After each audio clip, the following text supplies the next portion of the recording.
And Patrick DeHaan, he is the head of petroleum analysis for GasBuddy.com. Patrick, great to have you with us today. Are these numbers peaking or are they going higher from here? Well, thanks for having me. And I think that's the million-dollar question. But for now, it looks like we could go higher yet.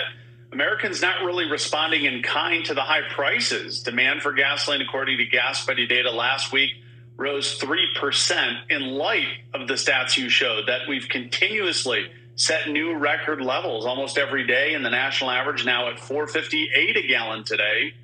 And I don't see any break anytime soon as the imbalance between supply and demand continues. In fact, it could get worse for gasoline, as the government today reported gasoline inventories fell by 4 million barrels in the last week alone. So, just to put this up from JP Morgan, they're agreeing with what you're saying. U.S. retail prices could surge another 37% by August to $6.20 a national. This is going to change a lot of people's summer plans in terms of, road trips across the country and that kind of thing. What's the single most significant thing that the government has within their power to tap into or to do to start to turn this thing around? Is there anything? The government has no significant tool. It has small tools, things like gas taxes and the type of gasoline that are used in summer months. But beyond that, any government, whether it's U.S., Japan, Germany, they're powerless to overcome global supply and demand. And a lot of this really has to do with the fact that Russia's 10 million barrels a day of production have been sanctioned, curtailed by Western countries due to their war on Ukraine. Without that oil hitting the market, we're going to continue to see this imbalance, high demand and low supply, play out through the summer months. So what about the supply issue that you mentioned?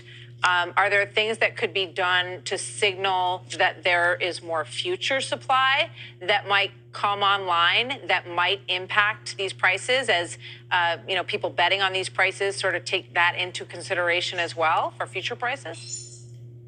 I think a lot of that, sure, there are some optical kind of illusions, but everyone knows that promises made today aren't going to improve things potentially for years down the road, whether it's allowing more drilling or bringing pipelines online. There's a lot of imbalances that aren't going to be fixed even in the next year or so. So, there is some soothing that the president could do in markets. Obviously, the president's gone after oil and gas, and that has certainly an impact on the way those companies operate, but nothing in the near short term that can be really fixed. All right, Patrick DeHaan with an outlook for a cruel summer, as some folks are calling it already. Thank you, Patrick. Good.